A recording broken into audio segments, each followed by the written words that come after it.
Bon, je pense qu'on peut commencer la séance, donc bienvenue à tous à cette session intitulée Vendre en Chine et en Asie, dans ce séminaire organisé par le Hong Kong Trade Development Council.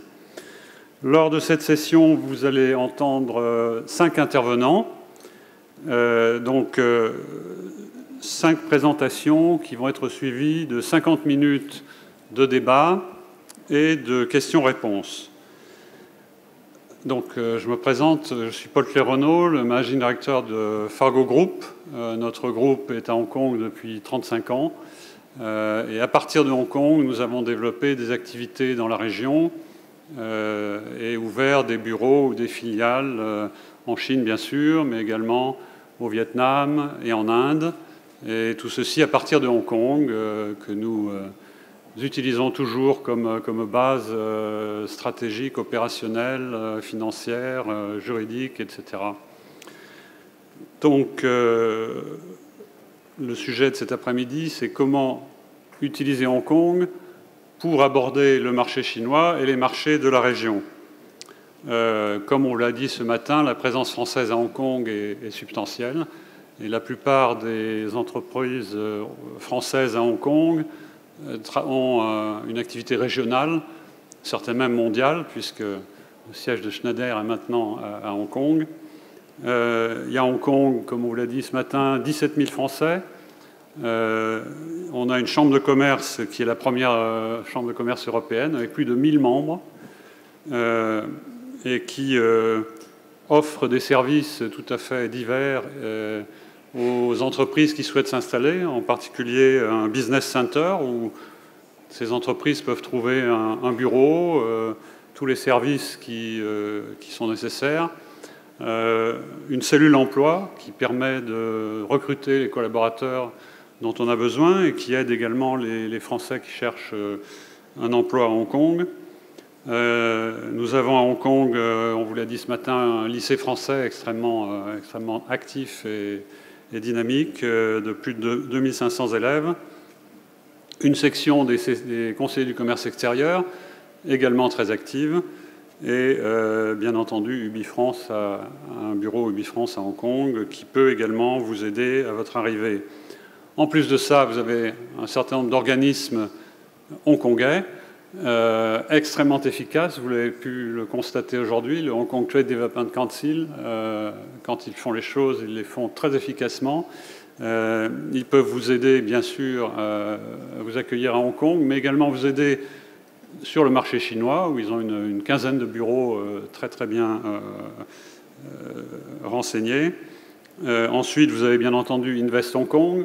Simon Galpin vous fera une présentation tout à l'heure et participera au débat, qui est le directeur de Invest Hong Kong. Vous avez également le Science Park, où vous pouvez trouver toute une infrastructure technique et scientifique pour les sociétés du secteur. Vous avez Cyberport, qui est également l'équivalent de Science Park, mais pour les entreprises IT, technologie de l'information. Vous avez également des organismes que le Tourism Board, qui peuvent être des partenaires tout à fait actifs et importants dans des secteurs comme l'alimentaire ou le catering, tout ce qui concerne le tourisme à Hong Kong, qui, comme on l'a dit, est une partie importante de l'économie de Hong Kong, et en particulier qui intéresse au premier lieu nos entreprises du secteur du luxe. Vous allez donc entendre 5 interventions. Les intervenants sont représentatifs des succès français à Hong Kong dans des secteurs très divers.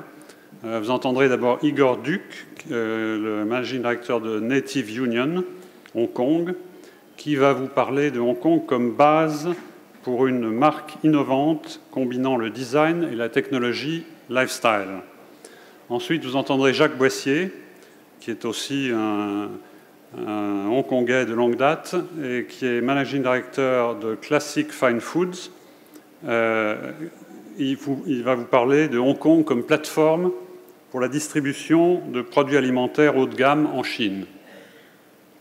La troisième intervenante sera Cécile Ossola, directeur Asie-Pacifique de Caudalie, qui vous parlera de Hong Kong comme vitrine pour l'Asie des produits art de vivre. Vous aurez ensuite une intervention d'Ariane Zaguri. Ariane est une entrepreneuse, je ne sais pas, une femme entrepreneur extrêmement dynamique, qui est le CEO de Rue Madame, qu'elle a fondé après une carrière dans la banque. Et elle vous parlera de Hong Kong comme endroit où créer votre entreprise, et en particulier dans le secteur du luxe et de la mode. Enfin, last but not least, Simon Galpin, comme je vous l'ai dit, directeur général of Investment Promotion d'Invest Hong Kong, vous parlera de Hong Kong et de son attractivité comme place d'investissement et de création de sociétés. Donc je vais demander tout d'abord à Igor Duc de bien vouloir monter sur scène. Igor a étudié à l'SPCI Paris et à la Management University de Singapour avant de monter sa première entreprise à 23 ans dans le secteur de l'ameublement. Après avoir lancé la société en France en 2004, il décide de partir pour Hong Kong en 2007 afin de gérer les approvisionnements de l'entreprise. C'est là qu'il rencontre son partenaire actuel et qu'il crée avec lui Native Union, qui est une marque innovante d'accessoires high-tech haut de gamme. Très belle aventure. Igor, racontez-nous un peu comment ça s'est passé. Merci Paul. Donc tout d'abord, bonjour à tous. Je voulais vous dire que je suis vraiment honoré d'avoir été invité et de pouvoir vous expliquer aujourd'hui comment vraiment Hong Kong en tant que ville m'a donné l'opportunité, mais vraiment la force de construire Native Union, qui est un projet ambitieux, qui est un projet relativement jeune, qui a maintenant 6 ans. Et on va beaucoup vous parler, vous allez voir durant cette session, des simplicités administratives, d'un environnement très propice, c'est vrai, pour développer une entreprise. Mais il faut pas oublier, pour moi, le plus important, qui est assez unique à Hong Kong, c'est que cette ville vous donne la force et l'énergie vraiment d'avancer. Donc elle donne la force à ses habitants et aux entrepreneurs aussi qui viennent tenter leur aventure à Hong Kong. Et je pense qu'on avance vite et probablement plus vite à Hong Kong qu'ailleurs. Je vais essayer de vous expliquer un petit peu pourquoi au travers de cette présentation. Donc, pour commencer, la première partie est sur un environnement assez unique, c'est vrai, et surtout aujourd'hui un pool de talents qui viennent du monde entier, qui permettent de s'appuyer sur ces gens pour développer un concept, une société ou une marque dans notre cas. Les synergies se sont vraiment inversées en fait ces dernières années. Si je pense qu'on repart 10 ans en arrière, il fallait importer ces talents, ça coûtait cher, c'était compliqué, et en gros il fallait payer les gens pour les faire venir à Hong Kong. Aujourd'hui, on est dans une logique complètement différente. Les gens privilégient leur expérience, et donc ça nous permet, nous, en tant qu'entrepreneurs, d'avoir à disposition localement des talents vraiment du monde entier. Je dis des talents parce qu'en fonction des pays, évidemment, on a une partie, par exemple, de création dans la société, c'est principalement des Européens.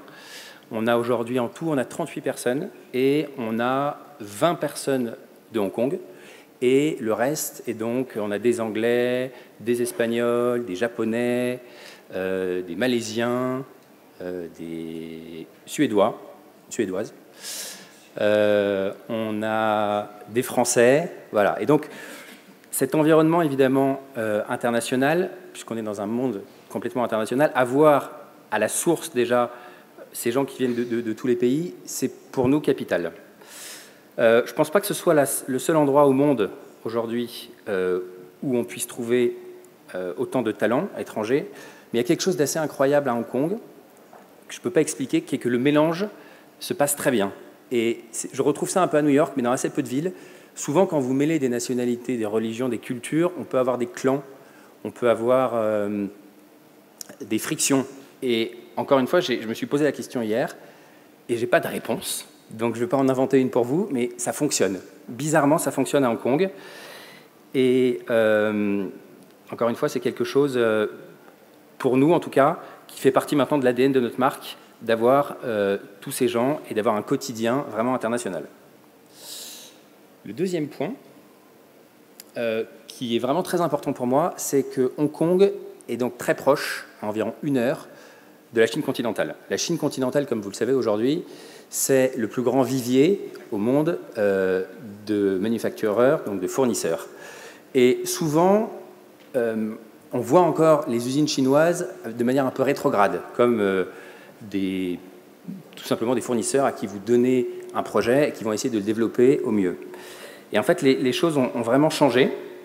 Aujourd'hui, toutes ces usines ont évolué, ont souvent un management occidental, ont beaucoup d'engineering. Et donc, ça vous permet en fait d'avoir à 1 heure, entre 1 heure et 1 heure et quart du centre de Hong Kong, donc le temps qu'on mettrait du Louvre probablement pour aller à Roissy, d'arriver dans un monde presque parallèle où presque tout est possible. C'est très important pour nous parce qu'on est dans une industrie très concurrentielle. On fait des accessoires aujourd'hui pour nos technologies, donc pour les téléphones mobiles, les tablettes et les ordinateurs. Et donc, avoir un positionnement un peu plus haut de gamme et innovant, c'est capital. Et les gens ne voient pas forcément en quoi être proche de la Chine, ça nous permet de bénéficier de tout ça. Et je vais vous donner un exemple qui s'est passé il y a maintenant 6 mois. On allait en Chine pour visiter un de nos fournisseurs et il se trouve qu'on a fait fausse route et on s'est trouvé dans une autre usine. Et cette autre usine fabriquait des chaussures de running pour une grande marque qu'on connaît tous. On a dû attendre 1 heure sur place et j'étais avec mes designers et du coup on a découvert cette nouvelle technologie où on injecte directement sur un tissu une résine et on est reparti du coup de cette usine avec une nouvelle idée et aujourd'hui on va lancer dans maintenant 3 mois cette nouvelle protection qui va être la plus fine du marché et la plus protectrice du marché basée sur cette technologie qu'on a trouvée en Chine. On est aussi en train de développer une espèce de matériau composite à base de marbre très très fin, évidemment, parce qu'on ne peut pas utiliser aujourd'hui du marbre dans les technologies parce que c'est un matériau lourd. On a fait des demandes en France, en Allemagne et puis parallèlement en Chine pour voir quel était le pays qui nous permettait d'avancer le plus vite sur ce projet. Et bien, figurez-vous que c'est en Chine qu'on a trouvé finalement la technologie la plus adaptée pour faire un carpaccio de marbre de 0,8 mm environ et donc de développer ce produit. Donc là où je veux en venir, c'est que ça vous permet presque de faire des miracles. Pour moi, c'est un catalyseur de miracles d'avoir la Chine à côté. Et quand on est dans une entreprise innovante, ça permet vraiment à tous les gens qui travaillent dans l'entreprise d'accepter n'importe quel projet comme un challenge. Il y a 3 jours encore, on a eu l'opportunité de faire un pop-up à l'aéroport de Hong Kong pour le 31 octobre. Donc on avait 5 jours. 5 jours pour réaliser un projet, faire fabriquer du mobilier et tout implanter. Et ben, à 100 mètres à gauche, quand on descend du bureau, on a un fournisseur de métal. À 100 mètres à droite, on a un fournisseur de bois. Et en 3 jours, on avait construit un pop-up. Et je pense que dans n'importe quel autre endroit dans le monde, il y aurait eu un effet de panique et il y aurait eu probablement une réponse négative. Ah ben non, c'est impossible, on ne peut pas le faire. À Hong Kong, presque tout est possible. Ou en tout cas, on a cette sensation que tout est possible. Et c'est très, très, très important pour nos équipes de savoir qu'on a cette opportunité. Alors, Hong Kong, une base, pour des produits lifestyle, pour pénétrer non seulement le marché chinois, mais aussi les marchés étrangers. Donc il faut savoir que le consommateur hongkongais est un professionnel du shopping. Quand je dis un professionnel du shopping, il nous arrive de recevoir des CV où ils mettent dans leur loisir le shopping. On l'a même une fois vu dans la section sport. Donc on a en face de nous des gens qui sont prêts à consommer. Et on a un marché à portée de main, puisque dans Hong Kong, on n'a même pas de voiture à Hong Kong, de 7 millions d'habitants. Donc déjà, pour tester, quand on est une marque internationale, aujourd'hui on vend dans 35 pays, c'est un laboratoire de test fantastique. Ensuite, Hong Kong, finalement, si on reprend tout ce que je vous ai dit, c'est un territoire où la création d'entreprises est facilitée. Il y a maintenant un vivier de talents. Il y a des fournisseurs à environ 1 heure de Hong Kong qui sont capables de réaliser n'importe quel type de produit. Donc la suite logique, et qui est en train d'arriver, c'est que le reste du monde, notamment les Américains et les Européens, viennent maintenant, regardent Hong Kong, pas seulement en termes de production, mais en termes de création. Et il y a des marques, il y a beaucoup de marques aujourd'hui qui se créent à Hong Kong. Je pense à Void, une marque de montres norvégienne. Je pense à Misha, une marque de sacs, et d'autres. et qui en fait sont fiers d'être une marque de création hongkongaise. C'est quelque chose de nouveau. Avant, les gens cachaient, n'osaient pas dire. Nous, moi je suis français, mon associé est anglais. On aurait pu dire qu'on est une société franco-anglaise, mais non, on est fiers d'être une société made in Hong Kong, born in Hong Kong. Et du coup, ça attire un grand nombre de venture capital, d'accélérateurs, de pépinières qui viennent regarder à Hong Kong un peu quels vont être les nouveaux projets, les nouveaux produits et les nouvelles marques. C'est vraiment un phénomène nouveau. Alors, comment utiliser Hong Kong comme headquarter pour lancer finalement une marque? Alors, il y a une logique encore parfaite, puisque finalement Hong Kong aujourd'hui, on l'a dit surtout ce matin, est une place financière.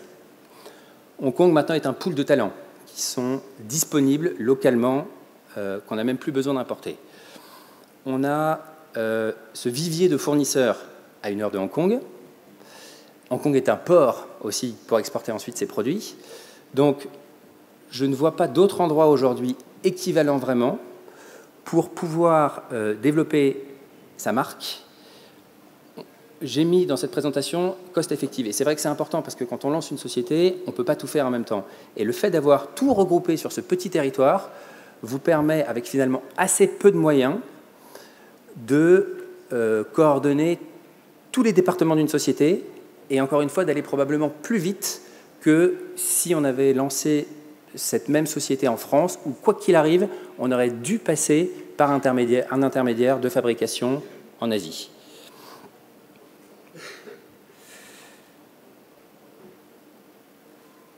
Voilà. 1 minute.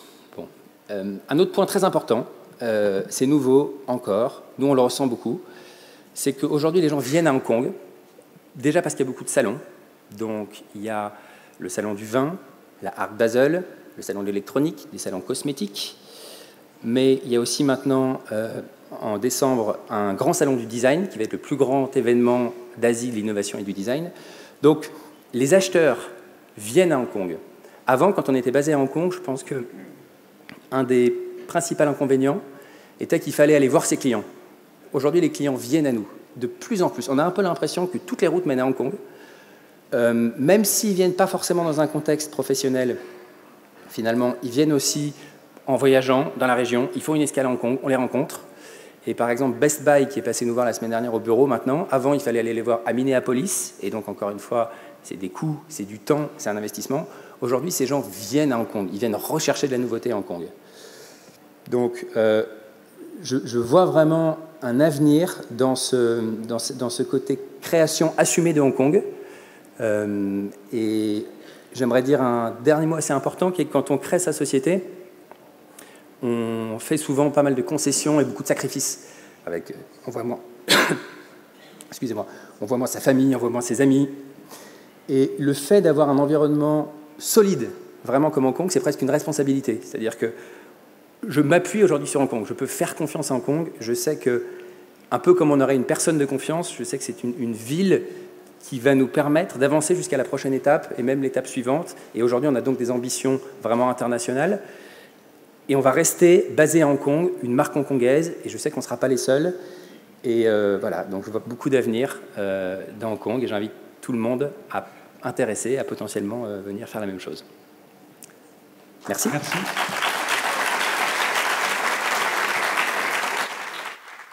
Merci Igor. Je suis désolé, nous sommes obligés d'être très stricts sur le timing pour respecter le temps des questions-réponses. C'est passionnant, on aurait bien continué.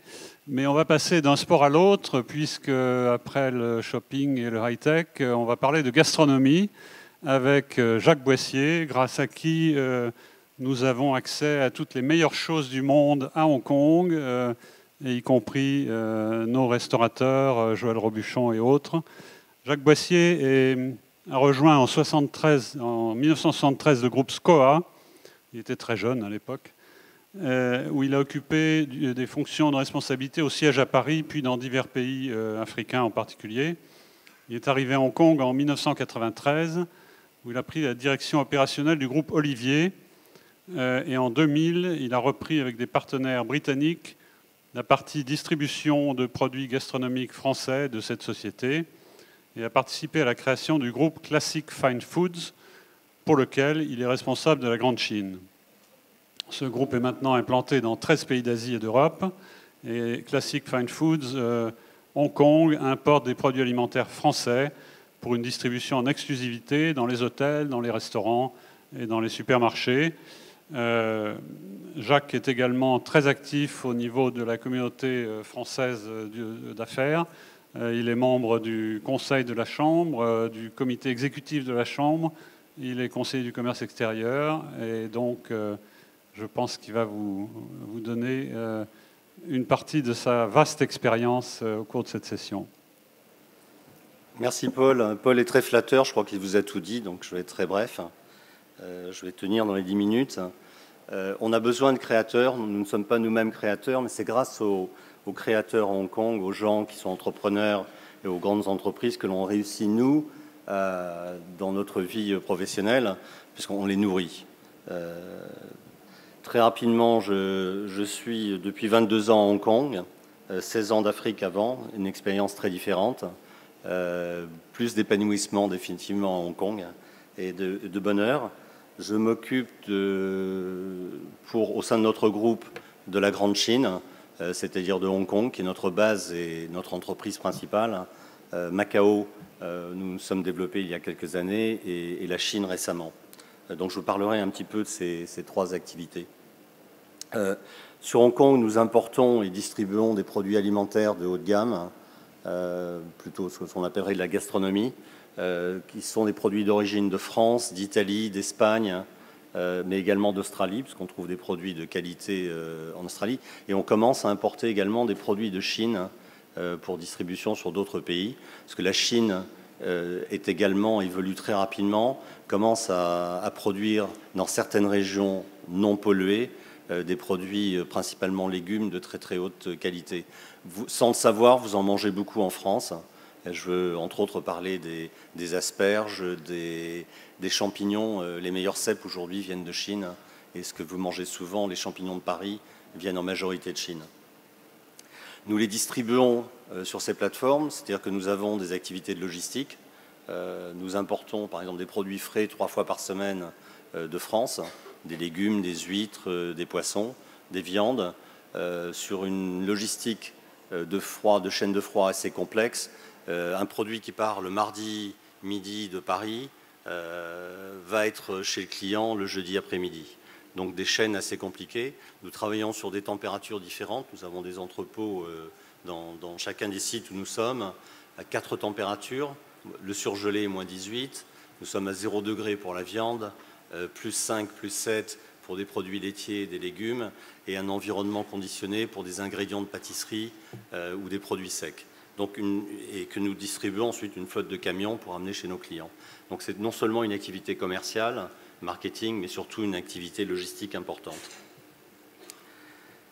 Nos clients, ce sont principalement l'hôtellerie et restauration, le catering, c'est-à-dire les semi-industriels, les gens qui vont transformer les produits,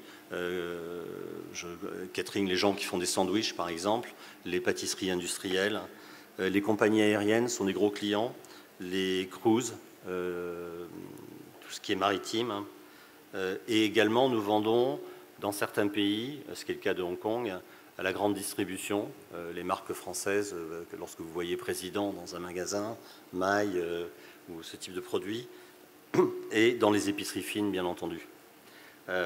Aujourd'hui Hong Kong est un énorme marché d'épiceries fines. Lorsque vous allez visiter une épicerie fine à Hong Kong, on est dans les meilleurs, on est à Lafayette Gourmet, hein, c'est les mêmes standards, avec des produits simplement qui viennent de différentes origines, donc beaucoup plus riches en origine, grosse consommation. On a parlé ce matin du succès de Hong Kong. Le succès de Hong Kong se retrouve dans sa consommation. On a à Hong Kong des restaurants étoilés Michelin. C'est le seul pays en dehors du Japon où il y a un guide Michelin qui est paru, ce qui montre la notoriété et la qualité de nos restaurateurs. Tous les grands noms y sont. Robuchon est installé, vous l'avez vu ce matin sur le film. Ce sont les gens vivent bien, consomment beaucoup et dépensent. C'est une société qui est Classic Fine Foods, qui est assez jeune, qui a été créée il y a 14 ans, qui aujourd'hui opère sur 13 pays, donc principalement en Asie, mais également à Dubaï et à Londres, avec une plateforme logistique sur Paris qui s'occupe de tous nos produits frais. Il y a 18 personnes à Paris. Donc à partir de Hong Kong et de l'Asie, on arrive aujourd'hui à se développer sur l'ensemble des pays. Sur Hong Kong, on a démarré cette activité il y a 14 ans par reprise d'une société où il y avait une vingtaine de personnes. Aujourd'hui, il y a 120 personnes sur Hong Kong.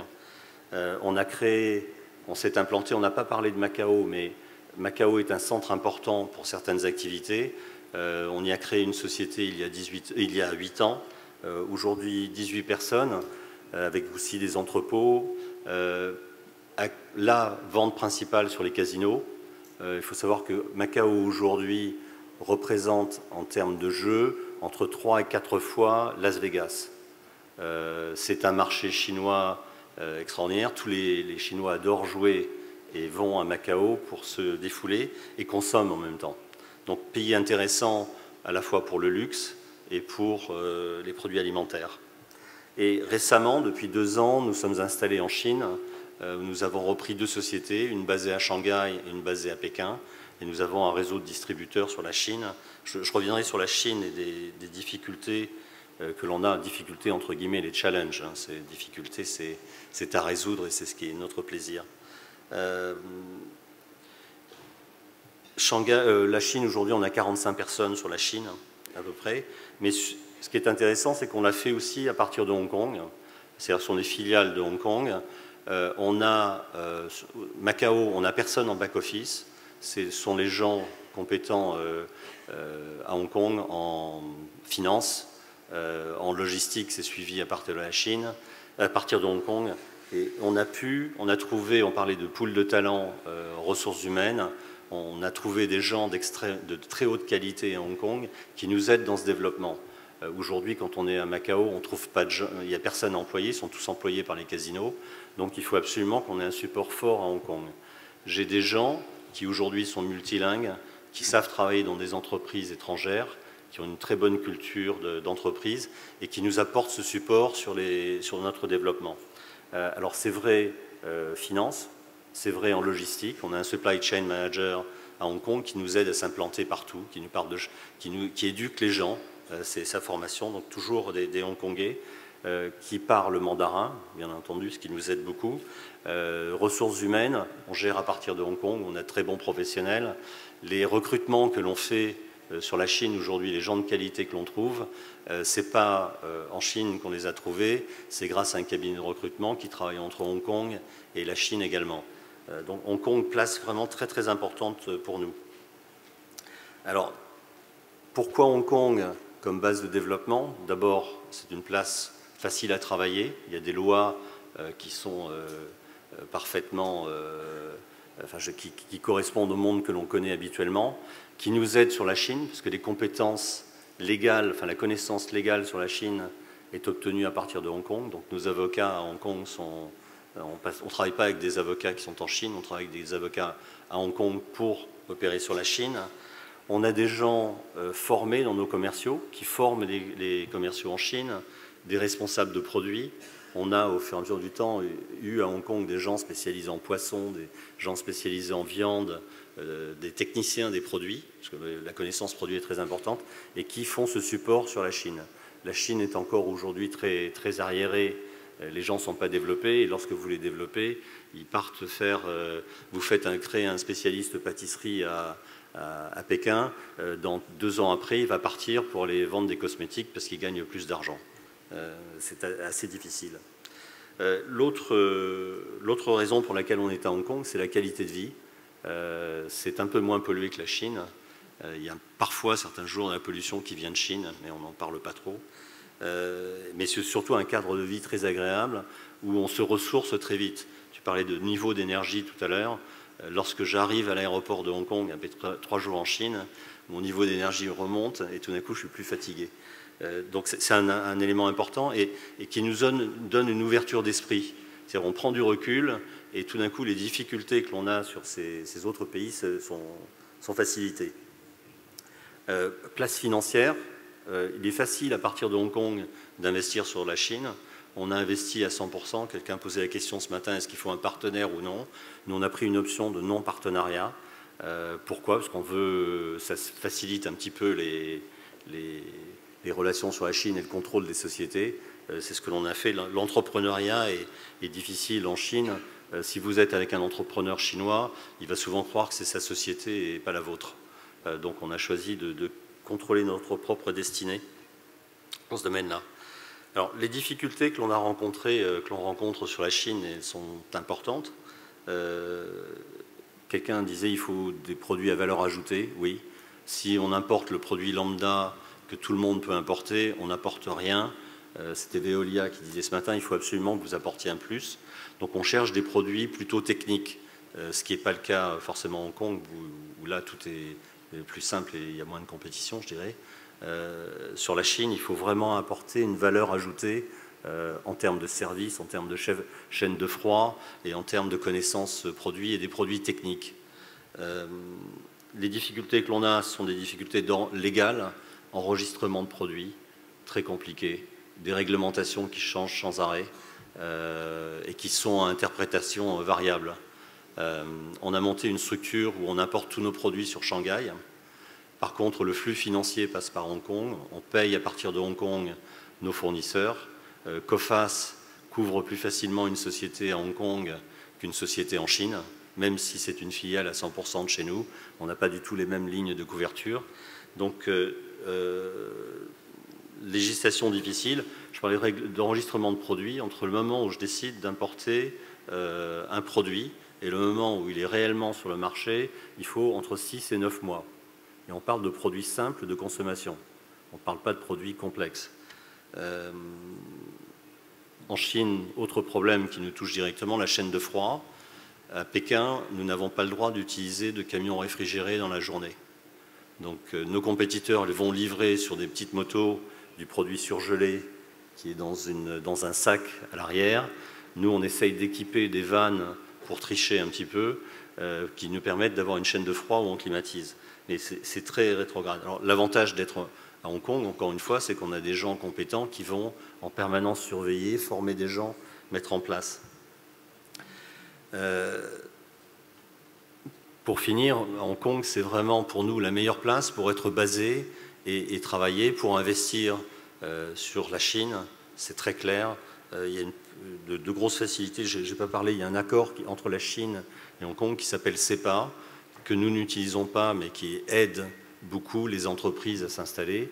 H4TDC nous a beaucoup aidé dans l'approche de la Chine, la connaissance des contacts qu'ils ont en Chine. Hong Kong est aussi un endroit où vous rencontrez beaucoup de Chinois qui ont réussi et qui vous apportent facilement des conseils. C'est beaucoup moins vrai lorsqu'on est en Chine, parce qu'on est tout petit, perdu dans une énorme foule, et créer des contacts est un endroit, enfin, c'est assez compliqué, assez complexe. Ressources humaines, très important pour moi, c'est un des points forts de Hong Kong.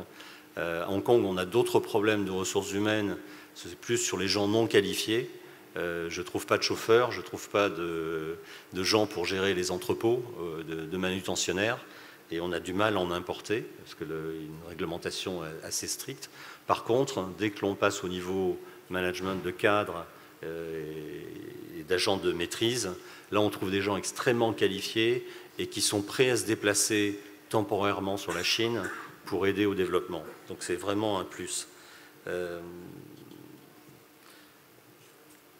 Nos banquiers sont placés à Hong Kong.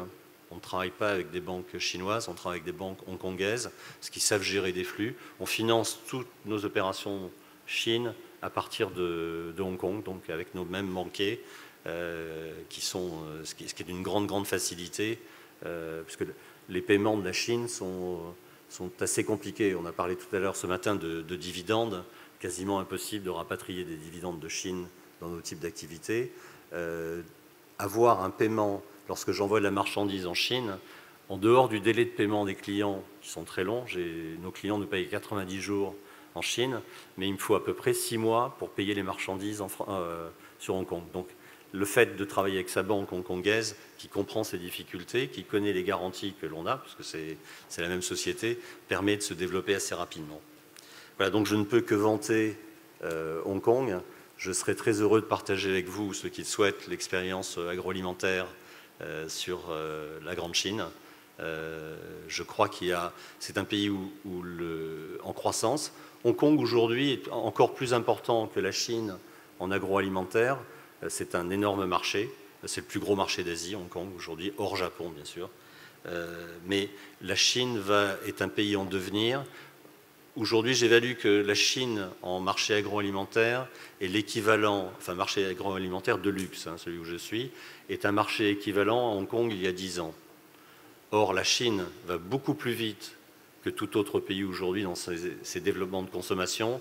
Et je pense que d'ici 3 ans, 4 ans, on aura passé ce gap de 10 ans. Donc c'est le moment d'y aller. Merci Jacques.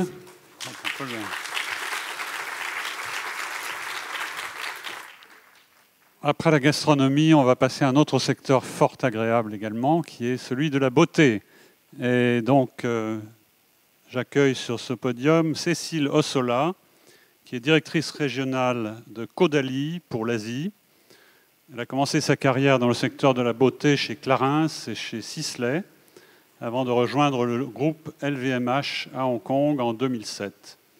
En 2009, lorsque les fondateurs de Caudalie, Martine et Bertrand Thomas, lui proposent de les rejoindre et de contribuer au développement de la marque en Asie, elle ne pouvait évidemment qu'accepter ce challenge. Elle a créé donc le bureau régional à Hong Kong et commencé la distribution au nord de l'Asie.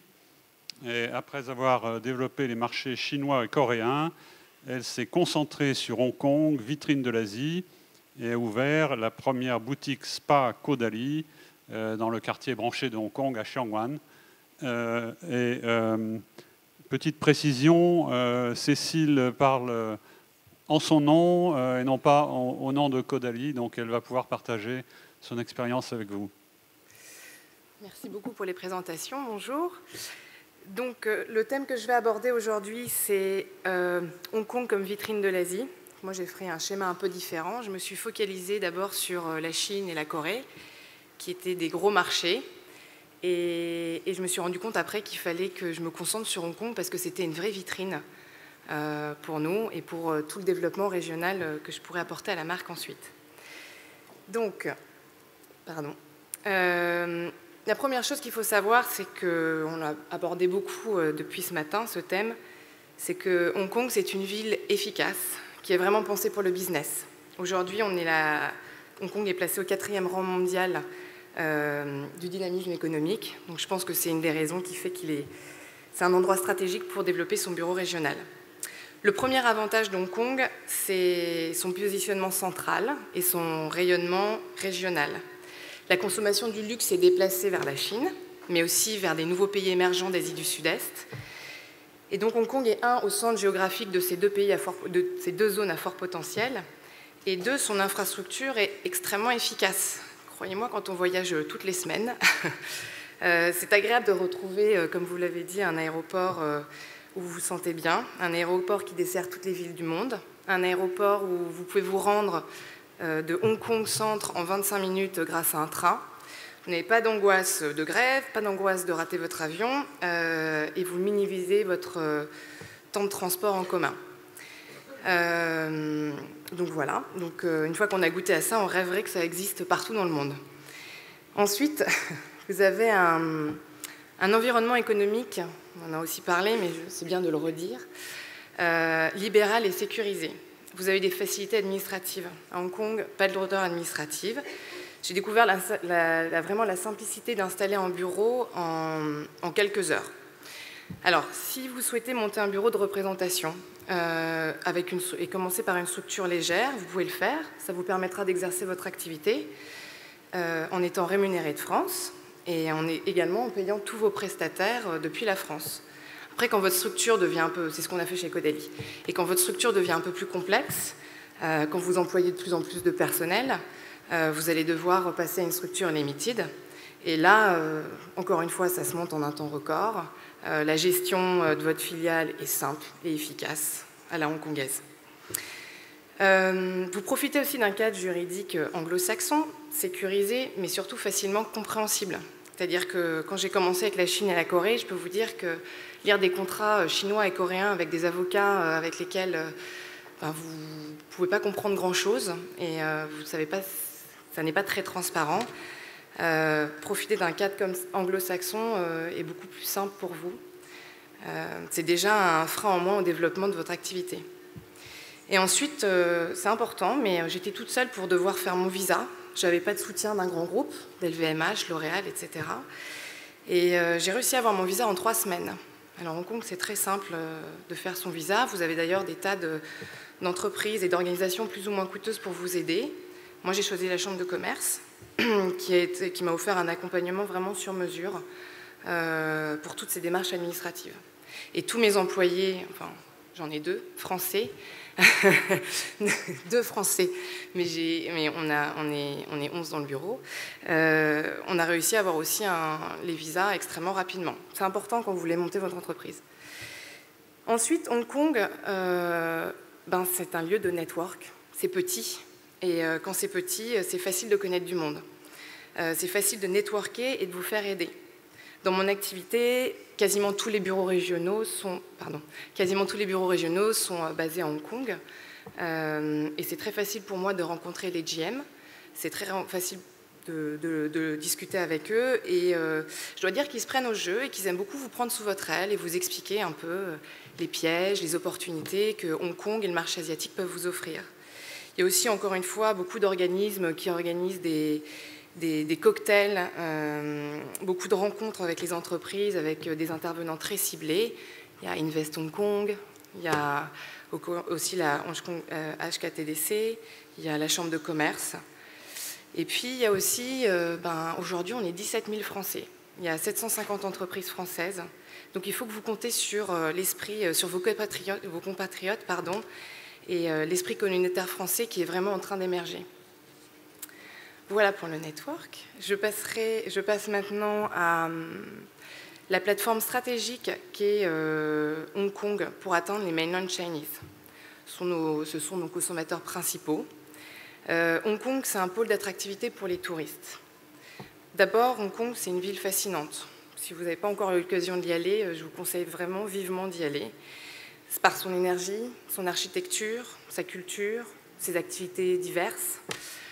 C'est comme Paris, c'est à vivre au moins une fois dans sa vie.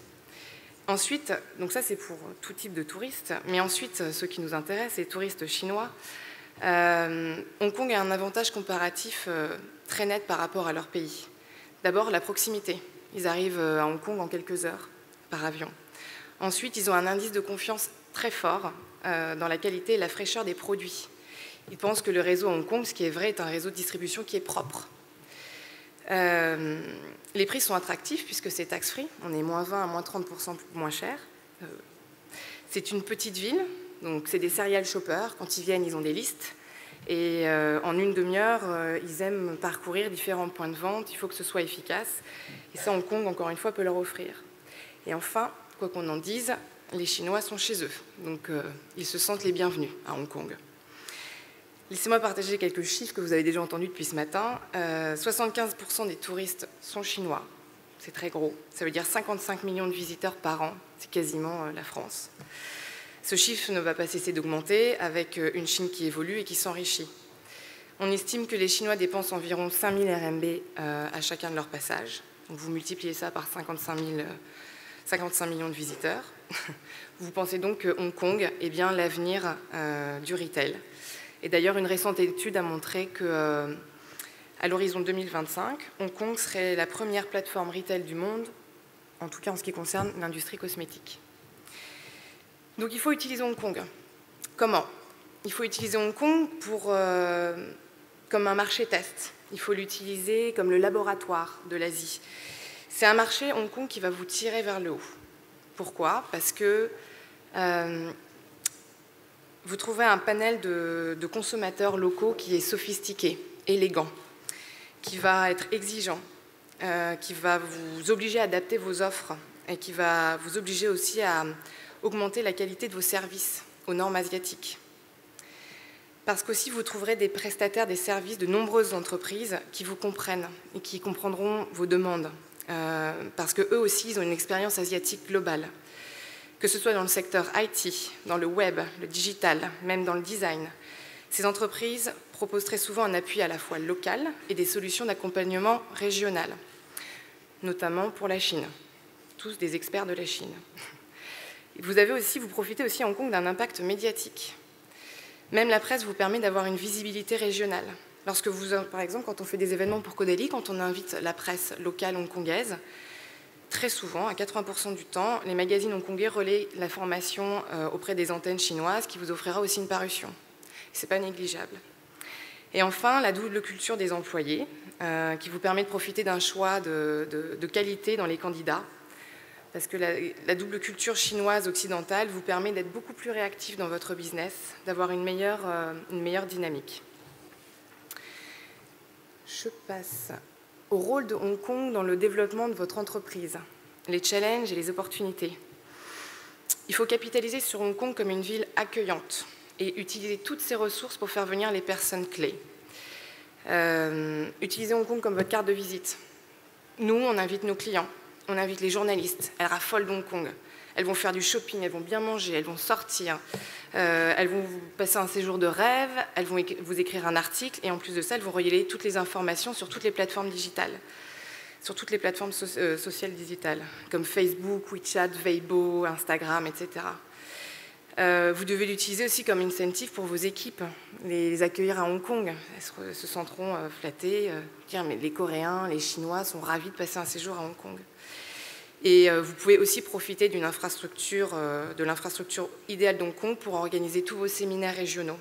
On invite nos distributeurs, on invite les équipes, et ils sont tous ravis. Pardon, je suis allée sur la mauvaise slide. Donc à Hong Kong, vous allez trouver un vivier de candidats très diversifié et qualitatif. On n'arrête pas de le dire, mais c'est très important.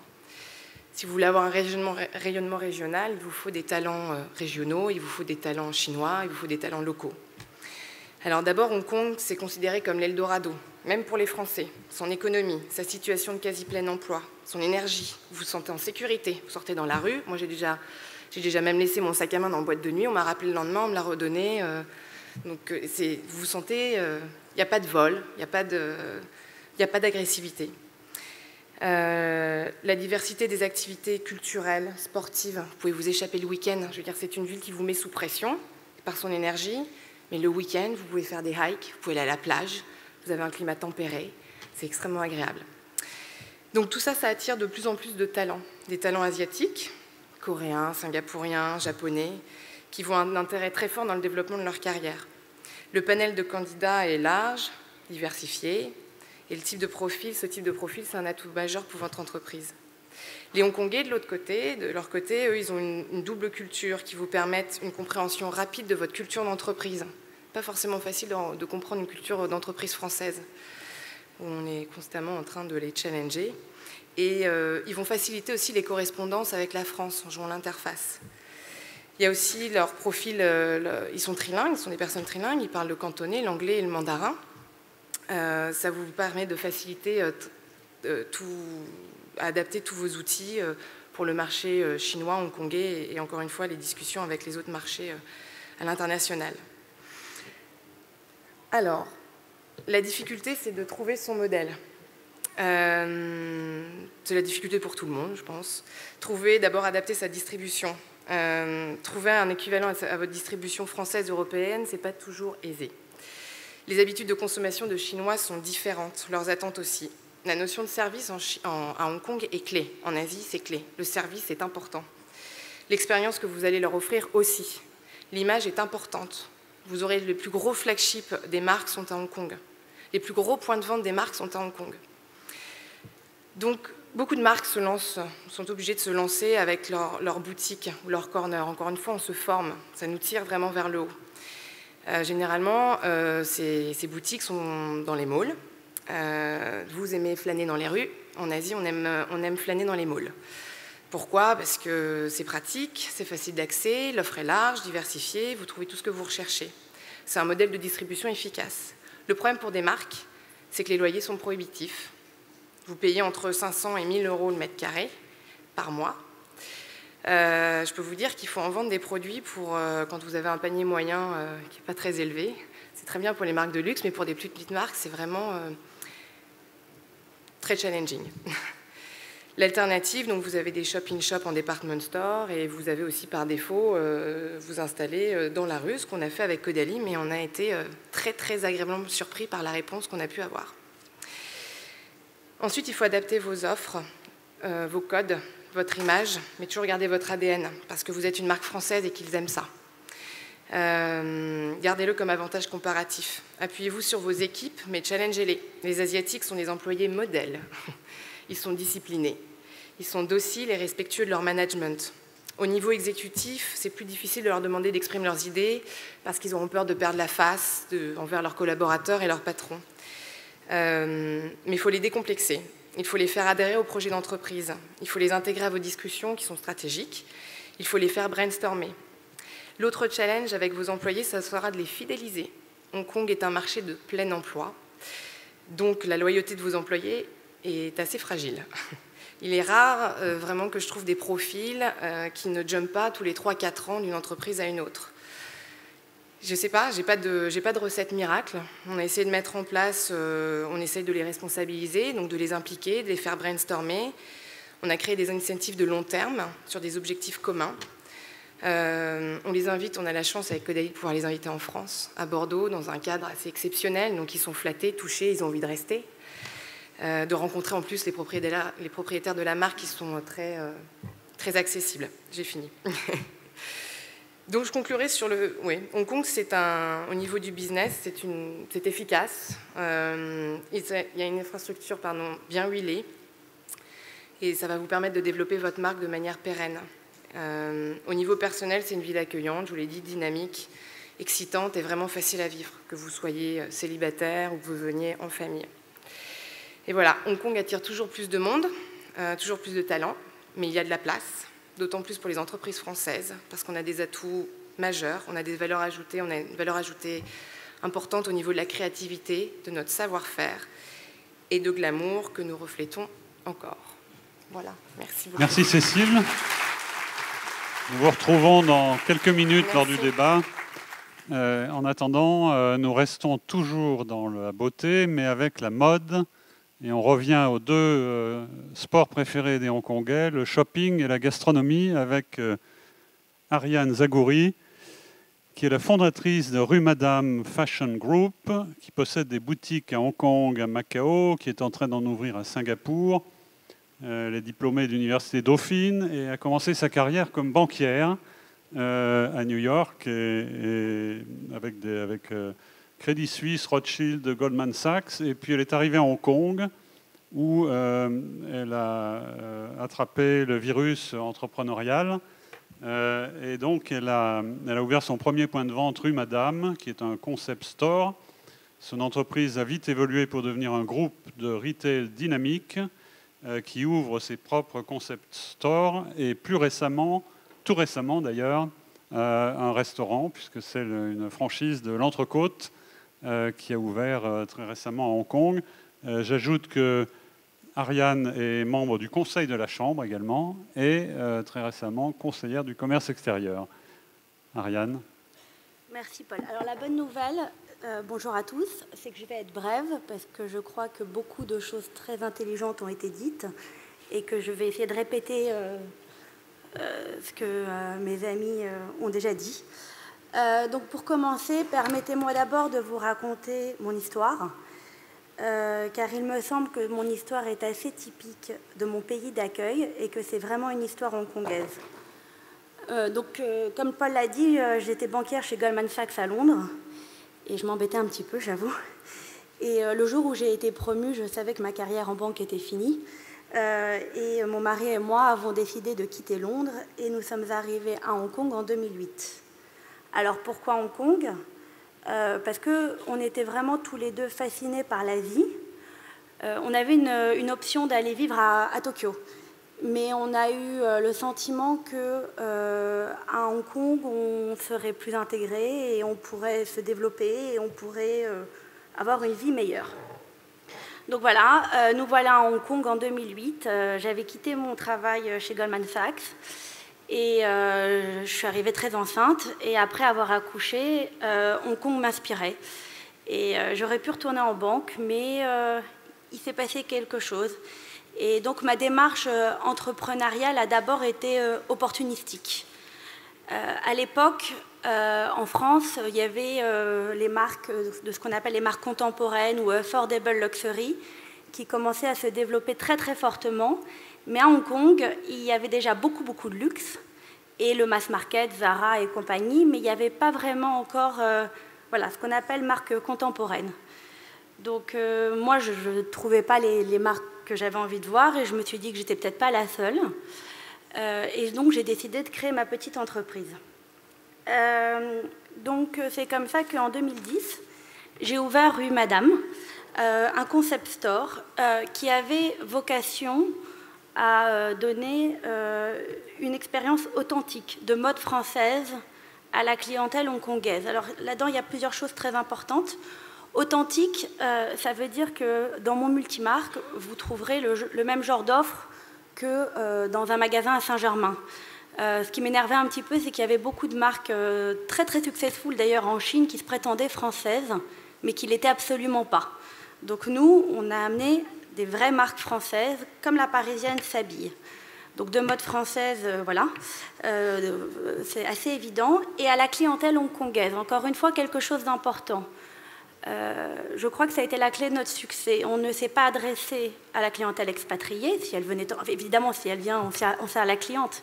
Mais ce n'était pas la personne vers laquelle on tournait notre marketing. C'était la clientèle hongkongaise, parce qu'évidemment, elle est plus nombreuse. Mais ce n'était pas non plus la clientèle de Chine continentale, parce que d'abord, c'est très très dur pour une petite société de communiquer en Chine. On n'avait pas forcément les moyens. Mais aussi parce qu'on pensait qu'elle n'était pas encore à un point où elle dépenserait dans ce qu'on appelle le affordable luxury. Bon bref, on n'a pas eu tort, ça a pas mal marché, donc petit à petit on s'est développé, on a ouvert d'autres magasins et surtout très vite, on s'est rendu compte que faire des multimarques c'est bien, mais c'est très compliqué à gérer et on est devenu le partenaire de marques françaises essentiellement et maintenant anglaises pour leur ouvrir leur magasin monomarque à Hong Kong et à Macao. Donc on a ouvert les magasins Mage, Sandro, Claudie Pierlot, American Vintage, bientôt Phase 8. Et comme l'a dit Paul, récemment, avec des partenaires, nous avons ouvert notre premier concept dans la restauration, le relais de l'Entrecôte.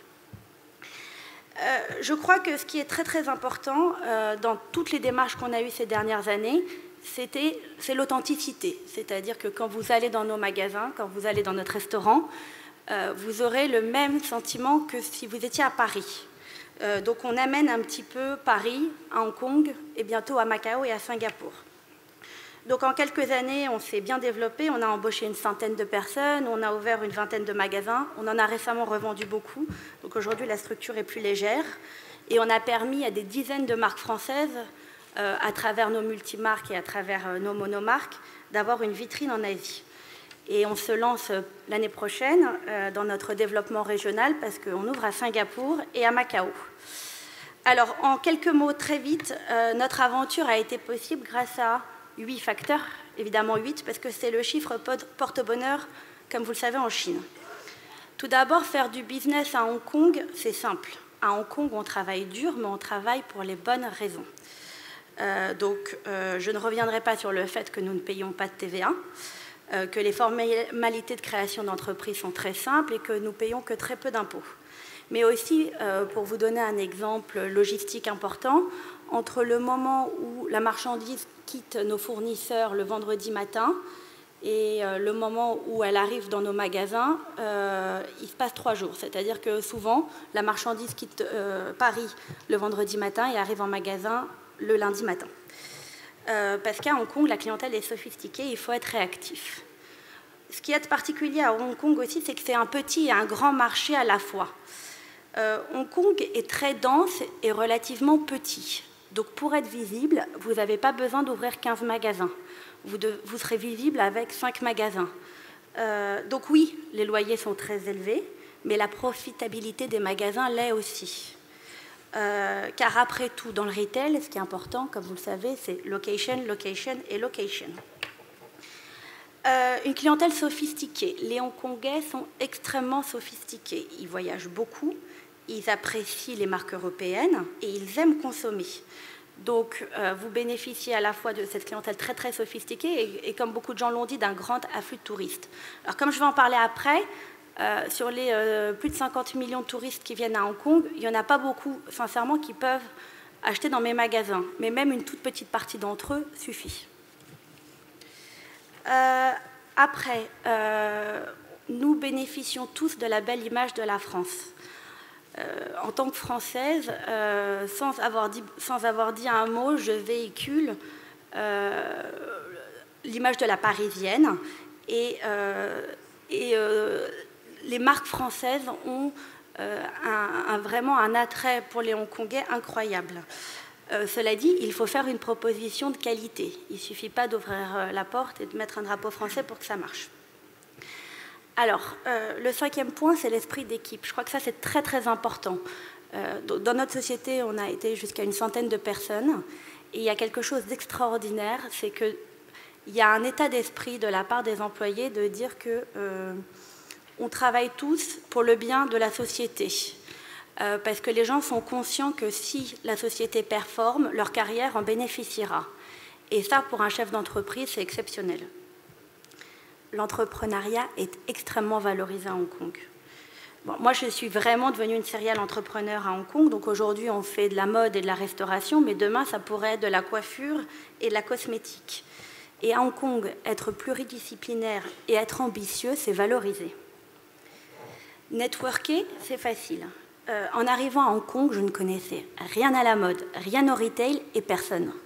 En quelques années, grâce à HKTDC, grâce à Invest Hong Kong, à la Chambre de commerce et au Consul de France, j'ai appris énormément, j'ai un network très conséquent.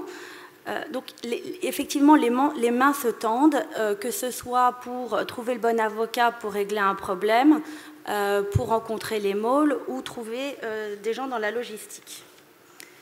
Alors après, je vais prendre ici ma casquette de maman. Je suis maman de 2 enfants, je ne vous mentirai pas, je cours. Mais aussi, je sais que je donne à mes enfants une chance incroyable en les élevant à Hong Kong. Ma fille de 6 ans est en voie de devenir trilingue. Et les enfants grandissent dans un environnement cosmopolite et sûr. Et il est très, très facile, évidemment, de trouver de l'aide à Hong Kong. Donc oui, ils vivent à un rythme effréné, mais ils vont en sortir avec un bagage culturel et international qui est, d'après moi, unique au monde. Alors, très rapidement, quelques dents, comme on dit en anglais, quelques peut-être petits pièges à éviter. S'endormir sur ses lauriers est le piège numéro 1. À Hong Kong, tout va très vite. Ce n'est pas parce qu'aujourd'hui ça marche que demain ça marchera. Donc il faut vivre au rythme de Hong Kong. Si vous venez pour vous reposer, peut-être pensez à aller ailleurs. Travestir sa marque. Vous êtes une marque française ou anglaise, vous avez une ADN. Changer la taille, changer la manière de présenter, ça ne me paraît pas une bonne idée.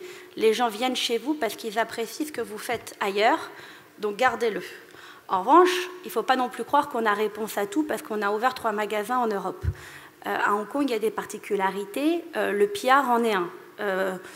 Il y a des marques qui se développent très très bien en Europe en communiquant peu. À Hong Kong, ça me paraît difficile. Après, confondre le client hongkongais et le client chinois. Alors, les deux ont des pratiques d'achat et de shopping très, très différents. Pour vous donner un exemple, la clientèle hongkongaise, en général, elle vient dans les magasins seule et elle n'a pas besoin forcément de trouver des marques et elle est ouverte à l'achat impulsif. Le client chinois, c'est très différent. Ils viennent en groupe et, en général, ils ont une liste de shopping. Donc, encore une fois, toutes les marques, ils ne vont pas donner la même chance à toutes les marques. Après, il faut aussi... Nous, on est un distributeur hongkongais, on est en train de se développer sur d'autres marchés. Ça ne nous empêche pas de garder un œil grand ouvert sur ce qui se passe ailleurs en Asie. Par exemple, aujourd'hui, les Chinois, les Hongkongais en particulier, sont extrêmement influencés par ce qui se passe en Corée. beaucoup plus par exemple qu'au Japon. Donc nous, on a eu un énorme relais de chiffre d'affaires ces derniers 6 mois. Pour vous donner un exemple, grâce à une marque de bijoux à consonance française qu'on a découvert dans la série coréenne que toute l'Asie regardait, et on a eu la chance d'avoir l'exclusivité sur cette marque, ce qui a été un énorme impact en termes de chiffre d'affaires pour nous. Donc il faut savoir ce qui se passe. Voilà. Et enfin, aller léger à Hong Kong, ça coûte cher. Les loyers coûtent effectivement cher, donc il faut avoir les reins solides. On ne peut pas ouvrir son petit magasin et espérer que ça tourne. Si vous n'êtes pas prêt à mettre l'argent, ça ne marchera pas. Pour vous donner un exemple, à un moment, on a ouvert le flagship le plus cher au monde, alors qu'on est un distributeur d'une des marques avec laquelle on travaillait, et on parle de 80 000 € par mois. Voilà. Donc en gros, il n'y a pas de secret. À Hong Kong, il faut travailler dur, parce que la concurrence est certes positive, mais acerbe. Donc n'oubliez pas le slogan anglais « No pain, no gain ». Et pour vraiment conclure, je voulais dire que ma démarche de parler ici devant vous est très sincère, parce que je crois que mon aventure entrepreneuriale a été possible parce que j'étais à Hong Kong uniquement, et que moi, petite banquière trentenaire, j'ai pu me transformer avec facilité, plaisir et support en serial entrepreneur parce que j'étais à Hong Kong, donc j'en suis très très reconnaissante aujourd'hui. Merci.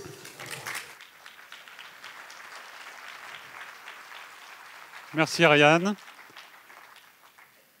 Je suis sûr que vous êtes absolument enthousiasmés maintenant par ces 4 témoignages dans des secteurs très différents et avec des profils très différents, mais qui chacun a réussi son projet. Donc votre prochaine démarche, c'est d'aller vous-même chercher votre projet à Hong Kong. Et pour ce faire, la meilleure adresse, évidemment, c'est Invest Hong Kong. Et donc, nous avons avec nous Simon Galpin, qui est le directeur général de la promotion des investissements au sein d'Invest Hong Kong, organisme officiel gouvernemental chargé de la promotion des investissements étrangers à Hong Kong. Il a rejoint Invest Hong Kong en tant que directeur général adjoint de la promotion des investissements en 2001, après une carrière en Angleterre particulièrement. Simon a un MBA de l'école de gestion de l'université de Sheffield, une maîtrise en sciences de l'université de Glasgow et une maîtrise du droit des affaires internationales de l'université de Londres. Et avec tout cela, donc, il est arrivé chez Invest Hong Kong, où il a lancé en 2013 en particulier une opération d'aide venture, de type venture capitaliste, qui s'appelle Start Me Up Hong Kong.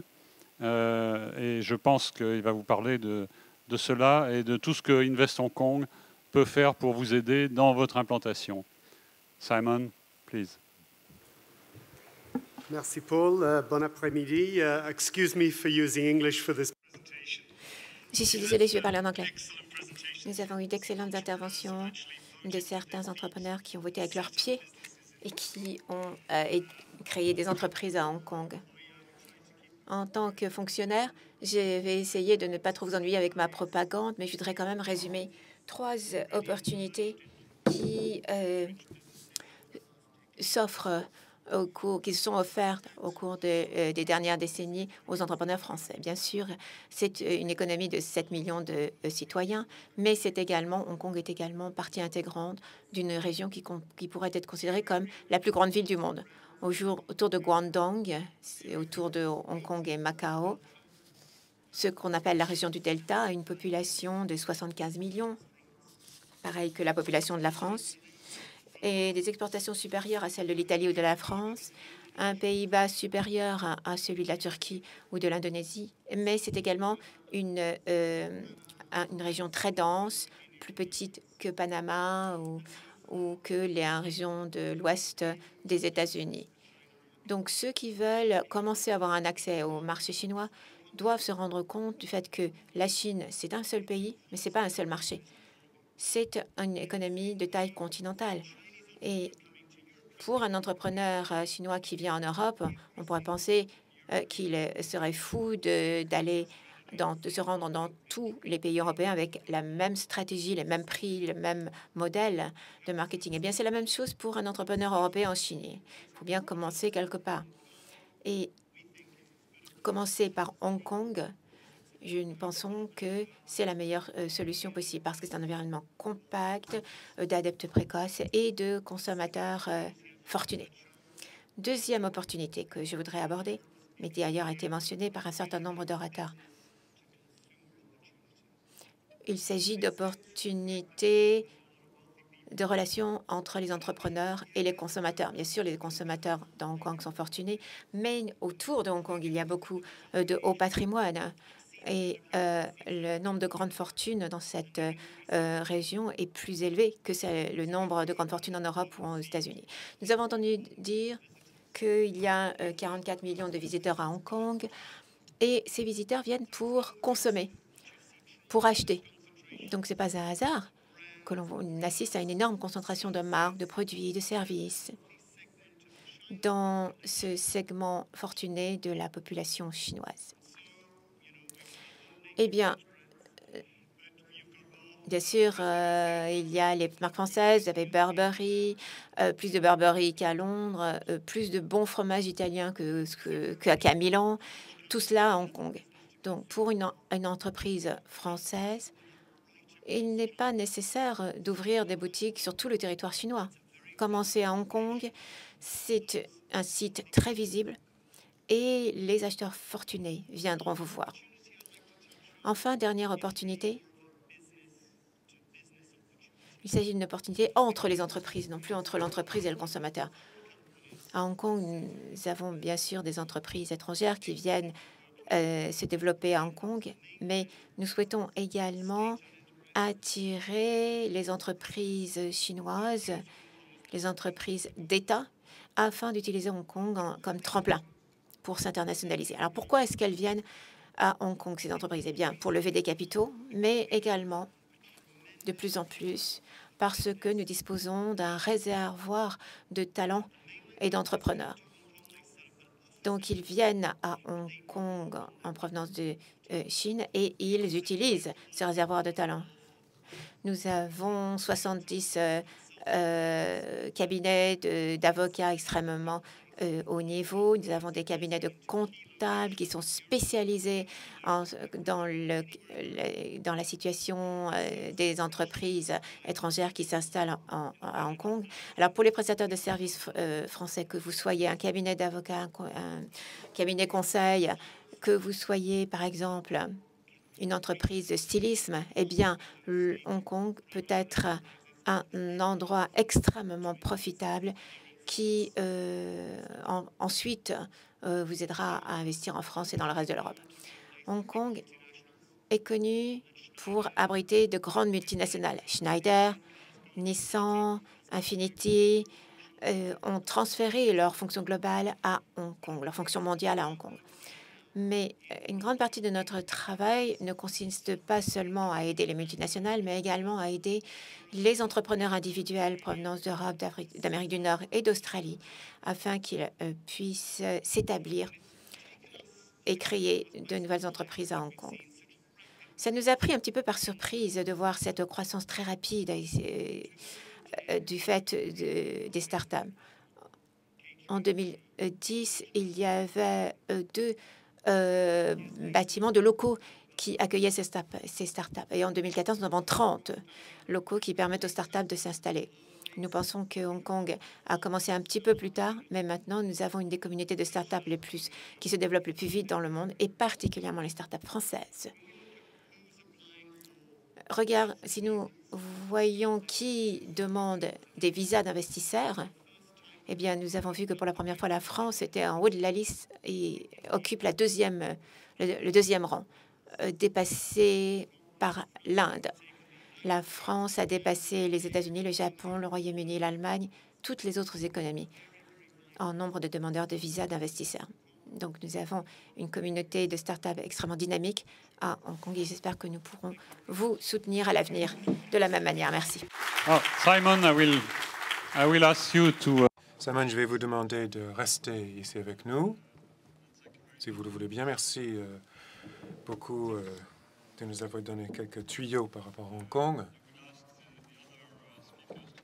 Je vais demander aux autres orateurs de revenir sur la scène également pour la prochaine partie de la session, à savoir notre débat. Alors, vous avez des questionnaires, des fiches que vous pouvez remplir pour poser des questions. Donc, écrivez vos questions pour nous les envoyer par le biais des hôtesses. N'hésitez surtout pas. Je crois que déjà, on a pas mal de questions qui nous sont parvenues. On va commencer le débat une fois que tout le monde sera assis. With a very simple question. Alors, une question assez simple tout d'abord. Pour vous tous, pourquoi vous avez choisi Hong Kong et pas Singapour, Shanghai? Une raison particulière? On a déjà parlé de quelques-unes des raisons. Mais qui pourrait nous en parler davantage?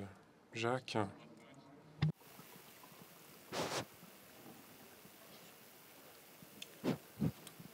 Est-ce que je peux répondre en français? Oui. Do you mind, Simon? Thank you. Moi, je suis arrivé à Hong Kong je travaillais pour un groupe français en Afrique qui avait une activité en Asie. Et je suis arrivé accidentellement en Asie pour diriger ces activités. Le choix de rester à Hong Kong et de partir dans une vie entrepreneuriale, c'était après 7 ans de présence. Et c'était lié simplement à ce que j'avais absorbé pendant ces 7 années. Je tournais beaucoup sur l'Asie. Le choix de Hong Kong était évident pour devenir entrepreneur. Et puis on est entouré de gens qui ont fait un développement entrepreneurial. Donc il y a un dynamisme incroyable et on se trouve absorbé complètement par ça. On se dit mais pourquoi pas moi, et puis ça prend les tripes, quoi. C'est pas raisonné forcément au départ. On a envie de le faire. Et puis après, on réfléchit et on regarde comment on le fait. Donc, pour moi, c'était vraiment ce côté presque viral de Hong Kong. Ariane, would you like to...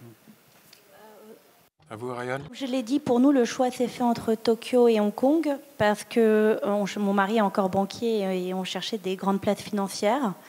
Et à Tokyo, on avait le sentiment qu'on ne pourrait jamais s'intégrer et que moi, j'avais le désir de monter ma société. Je crois que ça aurait été impossible de cette manière-là à Tokyo.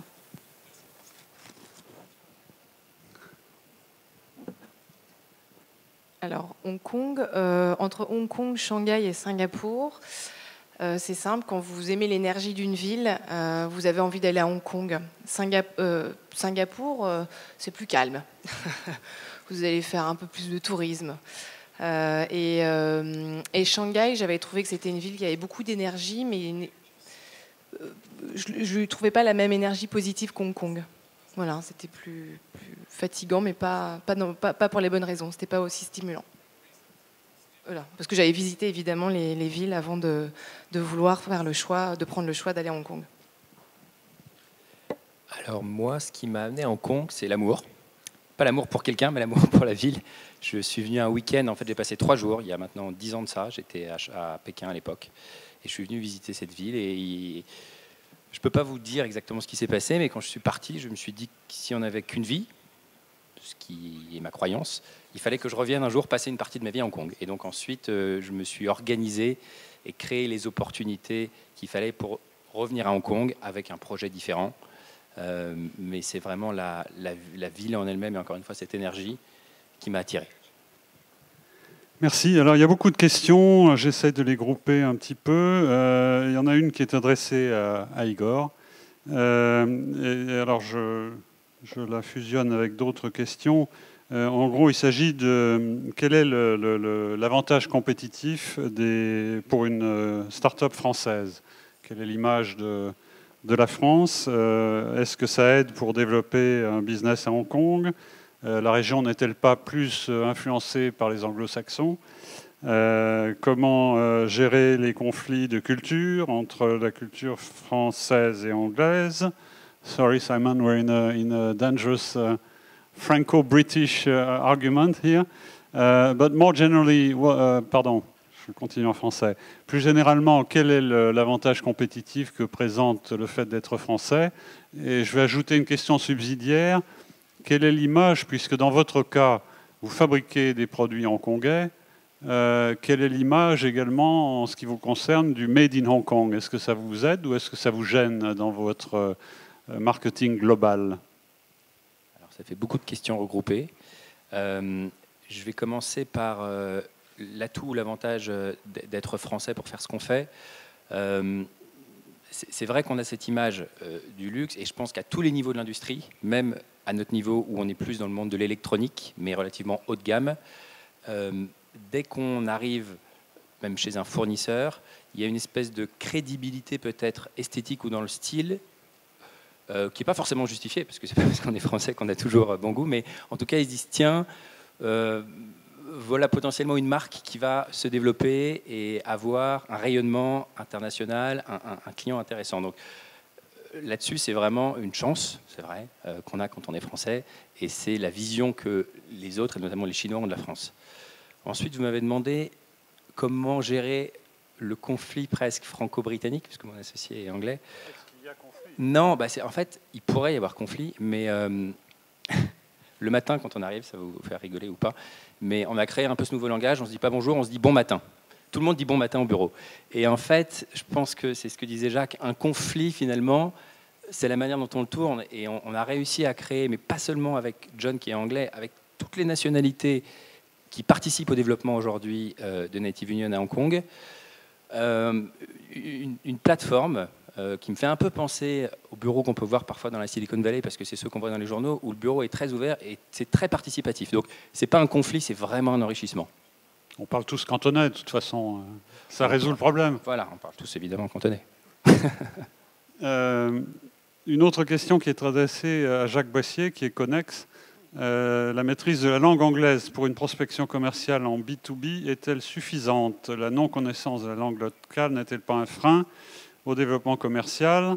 Deuxièmement, un produit gourmet haut de gamme peut-il être vendu 3 fois plus cher à Hong Kong qu'en France?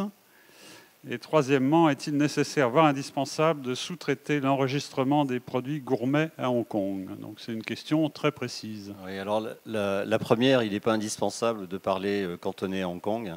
Je ne parle pas cantonais, si ce n'est insulter les chauffeurs de taxi. Ça se limite, mon cantonais se limite à ça. C'est pas du tout utile, c'est une place très internationale et l'anglais est vraiment la langue commune.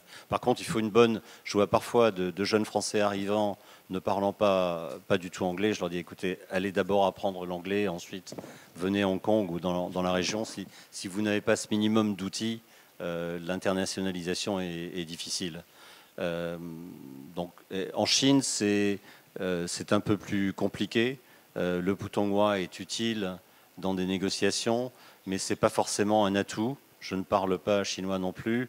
Je travaille avec des employés qui sont bilingues et qui m'aident dans cette approche. Et c'est parfois un plus de ne pas comprendre la langue, ou c'est perçu par l'autre comme un plus. Il a parfois peur que l'on parle la même langue dans une négociation. La deuxième question, c'était, il y avait sur les enregistrements. À Hong Kong, on n'a pas besoin d'enregistrer de produits, sauf des produits laitiers, où là, on a besoin d'un enregistrement des produits et d'une licence. L'importation des produits alimentaires est très simple, parce qu'il n'y a pas de taxes, il n'y a pas de droit de douane. Il suffit d'un certificat sanitaire pour tous les produits frais, sauf produits laitiers, parce que c'est un peu plus complexe, mais qui s'obtient aussi extrêmement facilement. C'est très très simple. On n'est pas du tout dans la problématique chinoise. Est-ce qu'on peut vendre 3 fois plus cher? Non, on ne peut pas vendre 3 fois plus cher, il ne faut pas rêver. Aujourd'hui, si vous allez dans un supermarché, c'est peut-être plus cher qu'en France, parce qu'il y a une duopolie il y a 2 chaînes de supermarchés. Il n'y avait bien évidemment pas d'entente entre les deux, mais un produit que je leur vends 10, ils le revendent 20. Ils travaillent sur des niveaux de marge extrêmement élevés. Mais si je regarde l'hôtellerie-restauration, on travaille sur des prix, on leur vend des prix à peu près au même prix qu'ils achèteraient à Paris, malgré la logistique. Ceci parce qu'il n'y a pas de TVA. Et donc, il ne faut pas rêver, on ne vend pas 3 fois plus cher à l'exportation. Il faut être très compétitif, il faut être bon dans ses structures de coûts. On est dans un monde très compétitif et on ne peut pas vendre à n'importe quel prix. J'entends souvent des exportateurs qui disent mais je vais vous vendre plus cher parce que c'est un marché éloigné. C'est pas vrai, ça ne marche pas. Cécile, est-ce que la langue est un problème où vous avez rencontré ce genre de difficultés? Et j'ai une question plus précise pour vous. Vous avez parlé d'adaptation de vos produits, mais aussi de conserver son ADN.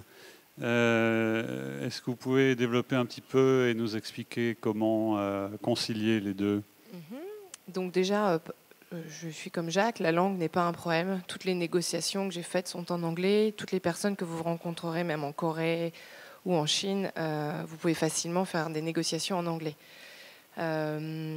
Ensuite, pour ce qui est de l'ADN de la marque, quand vous avez une belle marque française, comme je rejoins Ariane, vous n'allez pas...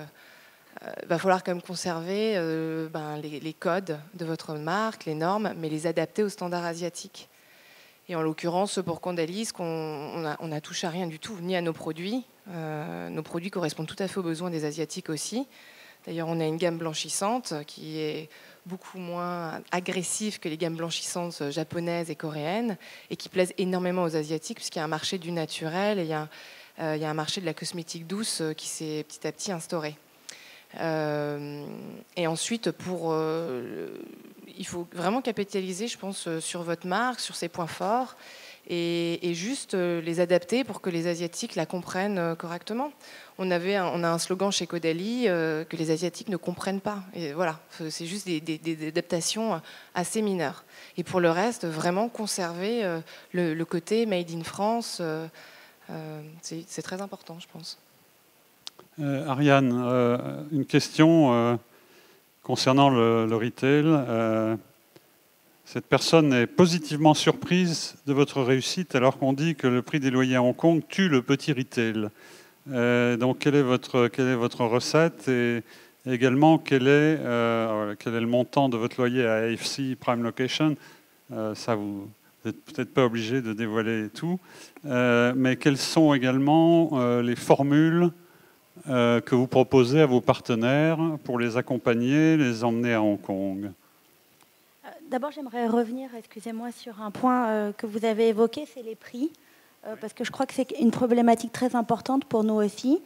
Effectivement, les marques ont tendance à croire qu'on peut tripler, quadrupler les prix à Hong Kong. Moi, je m'insurge contre. Et c'est une stratégie que mon groupe a développée, d'essayer de rester le plus proche possible de la France. Alors, ce n'est pas toujours possible. Et il y a deux raisons à ça. Malheureusement, ce n'est pas qu'on s'engraisse plus que les marques françaises en France. C'est d'abord le loyer, parce qu'effectivement, les loyers sont très chers et il faut les payer. Mais il y a une autre raison qui n'a pas encore été évoquée ici, c'est les discounts VIP. À Hong Kong, donner face aux clients, c'est très important. Et pour les magasins de vêtements, pour les marques de vêtements, quasiment l'intégralité de Hong Kong a des discounts et VIP dans quasiment toutes les marques. Donc les gens s'attendent à avoir 10% à peu près partout. Et quand vous faites les calculs à la fin de l'année, ça a un énorme impact sur votre marge. Donc en fait, tous les prix que vous voyez à Hong Kong, vous pouvez déjà les discounter de 10% parce que c'est à ce prix-là que le retailer s'attend à le vendre à plein de prix. Alors, pour revenir sur vos questions, oui, le loyer est cher, mais comme je l'ai dit tout à l'heure, c'est petit. Donc vous allez avoir moins d'emplacements et ils seront plus performants. Donc, on a eu des accidents de parcours qui ont été effectivement très mauvais, mais globalement, sur la vingtaine de magasins qu'on a ouverts, ils ont tous été rentables parce que il y a une raison pour laquelle ces emplacements sont chers et que quasiment dans tous les cas, quand on a travaillé avec des marques internationales, quasiment tous nos magasins étaient toujours dans le top 5 en termes de chiffre d'affaires des marques parce qu'on paye des loyers plus chers, mais on est aussi très performants. Alors malheureusement, effectivement, je ne pourrais pas répondre sur les prix de l'IFC. On a ouvert beaucoup de magasins. La seule chose que je peux vous dire, on a ouvert 6 ou 7 magasins maintenant à l'IFC. Ils ont toujours tous été rentables. Il n'y a jamais eu d'accident de parcours. Donc ils demandent beaucoup d'argent, mais ils ont raison. Et pour terminer, oui, les formules entre un distributeur local ou régional et une marque. Alors je crois que ça, il n'y a pas une réponse absolue. Nous, on a beaucoup de formules différentes. Ça va de la franchise à la joint venture. au contrat de distribution retail. La seule chose, après voilà, quelques contrats signés, c'est que nous, on a tendance à bien aimer aligner les intérêts entre la marque et nous. Donc, que ce soit à travers une joint venture ou d'autres termes dans le contrat, c'est un marché très compétitif Hong Kong. Et comme dans toute association et dans tout mariage, on aime bien faire en sorte de travailler avec les marques main dans la main et pas l'un contre l'autre. Merci. On a une série de questions aussi que je vais regrouper concernant le problème du financement, du développement à Hong Kong, et en particulier des accès au venture capital, au private equity, les pépinières, les incubateurs. Je pense que Simon est le mieux placé pour répondre sur ce plan. Well, you know, one of the reasons why we want to celebrate all the startups that are setting up. Une des raisons pour lesquelles les startups sont importantes à Hong Kong, c'est qu'on veut attirer encore plus d'entrepreneurs. Ensuite, on veut que ce soit cool pour les jeunes de travailler dans les startups. Et puis, troisièmement, très important, on va absolument encourager les gens fortunés à investir pour soutenir ces startups que nous avons à Hong Kong et autour de Hong Kong. Il y a énormément d'argent à Hong Kong. Et apparemment, pour beaucoup de nos startups, ils arrivent à accéder au financement initial. Mais étant donné que beaucoup de startups, cette nouvelle vague, a moins de 2 ans, eh bien, on n'est pas absolument certain s'il y aura également un financement par la suite, si on arrivera à trouver le financement par la suite. On n'a pas tellement de venture capital, mais certains des fonds de Silicon Valley qui ont commencé à Pékin commencent maintenant à ouvrir à Hong Kong, car pour beaucoup de ces entreprises, la sortie, ce serait une mise en bourse à Hong Kong ou une vente d'entreprise à Hong Kong. Donc, l'accès au financement, c'est un plus. Et beaucoup de gens s'intéressent de plus en plus près à Hong Kong. Mais il faut toujours qu'on y arrive et qu'on fasse en sorte que les investisseurs connaissent les possibilités de start-up à Hong Kong. Voilà. Et on peut également parler du rôle de Cyberport, par exemple. Ils ont de l'argent de financement pour des startups.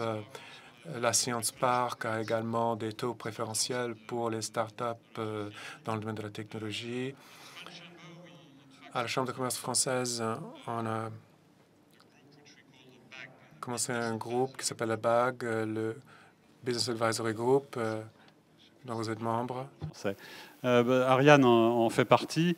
En fait, l'origine de ce groupe, c'était au moment de la crise en 2008. Nous avons décidé à la Chambre de créer une cellule de crise pour les PME. Donc, pour aider les PME qui étaient en difficulté, on les a accueillis, on leur a donné des conseils. Et de là est née une initiative de Business Angels, dont Ariane peut vous parler un peu plus. Oui, en 2 mots, la vocation du BAG, on est une série d'entrepreneurs, quelques banquiers, je crois, et il y a des gens qui viennent nous présenter leurs projets à différents stades de croissance, et on essaye pendant 2 heures de se réunir et de leur donner les meilleurs conseils possibles. Donc en général, ça peut être effectivement comment lever de l'argent et auprès de qui. On essaye de les aiguiller. Et où ça peut être rencontrer des distributeurs. Enfin, on voit un énorme panel de sociétés. Il y a aussi des sociétés technologiques de plus en plus. Ça, je crois vraiment que c'est un rôle utile. Et c'est l'exemple aussi que donnait Cécile de l'entraide de la communauté française. Et je crois que ça, c'est un exemple très professionnel. Tout à fait. Pardon, Jacques. Juste rajouter un petit point. Il y a une communauté française qui a réussi dans l'entrepreneuriat à Hong Kong. Et ce qui est intéressant de remarquer, c'est qu'un certain nombre d'entre eux aident des nouveaux qui arrivent. C'est très naturel, en n'étant même pas structuré. On parle de... là, ce sont plus des anges. Ce sont vraiment des individus qui disent moi, j'ai plutôt réussi, j'ai un peu d'argent, j'ai un jeune qui arrive, il a besoin de 20 000, 30 000, 50 000 euros, et je vais l'aider. Ça, je le vois de plus en plus sur Hong Kong, et de façon non structurée. Souvent des gens qui sont passés par le bac de la Chambre, qui ont déjà reçu des conseils, et ils vont trouver un individuel qui va les aider dans leur première phase. Ça, c'est quelque chose que je n'ai pas vu en France, par exemple, où on ne va pas voir des individus de façon non structurée, dire je crois à ton projet et je mets un peu d'argent pour t'aider à passer la première étape. Il y a toute une série d'aides également qui est disponible, offerte par le gouvernement de Hong Kong, en particulier pour aider les PME. Donc d'une part sous forme de financement PME, garanti par le gouvernement, en partie en tout cas, et d'autre part sur un programme de Technology Fund avec des subventions matchées sur les investissements R&D. Simon, would you like to comment on that? I mean, certainly for companies that want to do R&D, there's matching funding.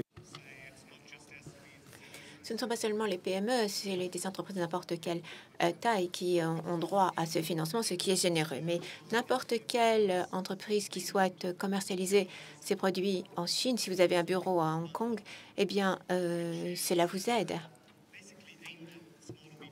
Cela vise surtout les PME, mais cela veut dire que si vous voulez participer à des foires à Shanghai, si vous voulez mettre au point du matériel de marketing pour promouvoir vos produits en Chine continentale, à ce moment-là, Hong Kong va vous donner un remboursement de 50% de vos frais, de vos coûts. Donc, il y a pas mal de choses qui vous aident à vous établir à Hong Kong et ensuite qui vous facilitent l'accès à la Chine. Oui, je dois dire que nous avons utilisé cette possibilité, pas seulement pour les foires, mais également lorsque l'on doit déposer un brevet, le coût de dépôt du brevet est partagé ou subventionné pour moitié par le gouvernement de Hong Kong. Donc, il y a un certain nombre d'aides que l'on peut obtenir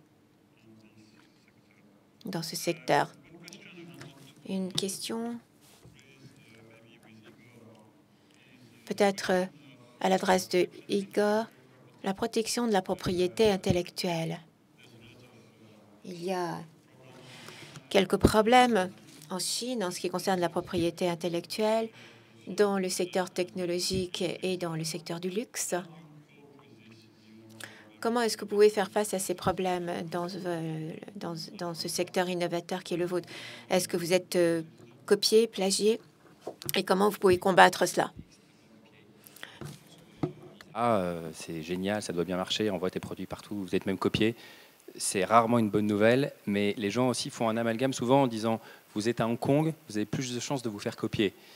Ça n'a aucun sens, on est copié parce qu'un produit est sur le marché et que le produit se vend bien et que les usines qui font des copies, les contrefacteurs en Chine, décident que ça va être leur produit un peu cible sur les prochains mois pour faire tourner leur argent.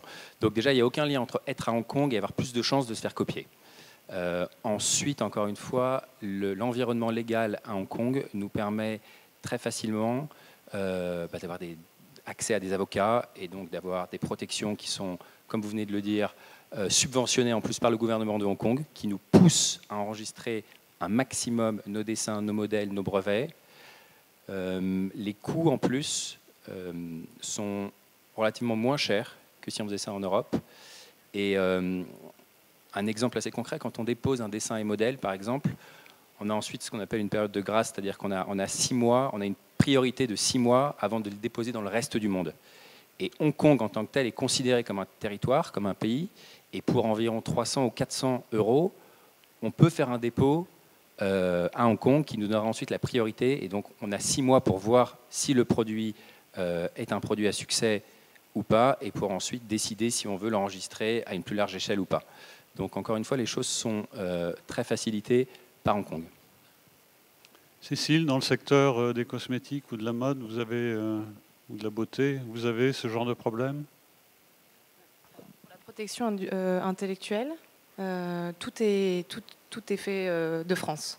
Mais évidemment, aujourd'hui, on n'a pas encore trouvé de copie. Le problème qu'on essaie de maîtriser, c'est plutôt le problème de parallèle en cosmétique, qui existe beaucoup. Et le parallèle, chez Caudalie, on est encore très préservé. En revanche, je reviens sur ce qu'Ariane disait. Si vous avez une mauvaise politique de prix, si vous signez avec des distributeurs en Chine, à Hong Kong, dans n'importe quel pays du monde et qu'ils augmentent vos prix de manière vraiment prohibitive, vous allez vraiment pousser le parallèle de votre marque. Et ça, c'est après très très difficile de l'enrayer. Donc, il y a eu cette erreur qui a été faite au tout début, par exemple chez Caudalie, où c'est un distributeur qui avait pris notre marque, qui avait augmenté nos prix à 50% par rapport à la France.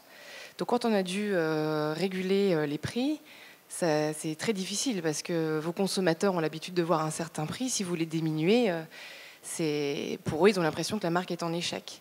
Donc en fait, on a profité de chaque nouveau lancement, de chaque reformulation de gamme pour repositionner le prix des produits.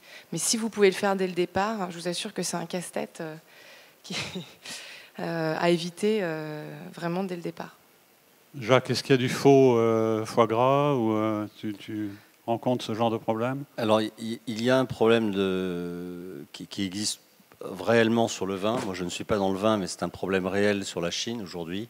Vous trouvez, on vend à Hong Kong une bouteille de mouton Rothschild de vide à 100 US$ à peu près. Ça part sur la Chine, c'est réembouteillé et ça revient. Donc, je crois que les gens... Cassez vos bouteilles de Cassez vos bouteilles, Rothschild. les bonnes bouteilles, quand vous les avez finies.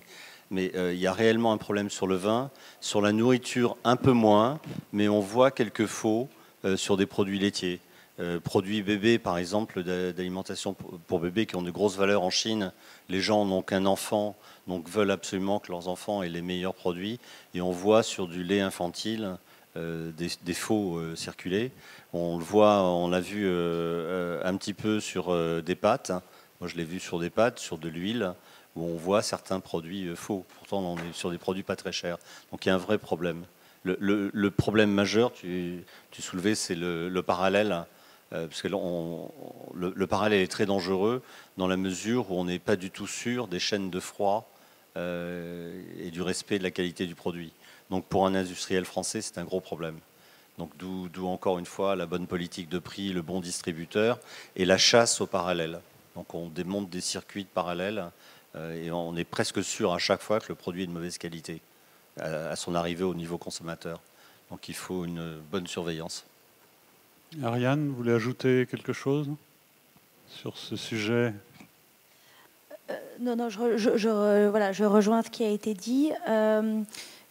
Nous, sur la mode, on a un petit peu, de plus en plus, avec le succès des marques, à affronter ce genre de choses. À chaque fois qu'on a eu le cas, on a retrouvé par exemple des robes Maje avec des étiquettes Stella McCartney dans le centre de Hong Kong.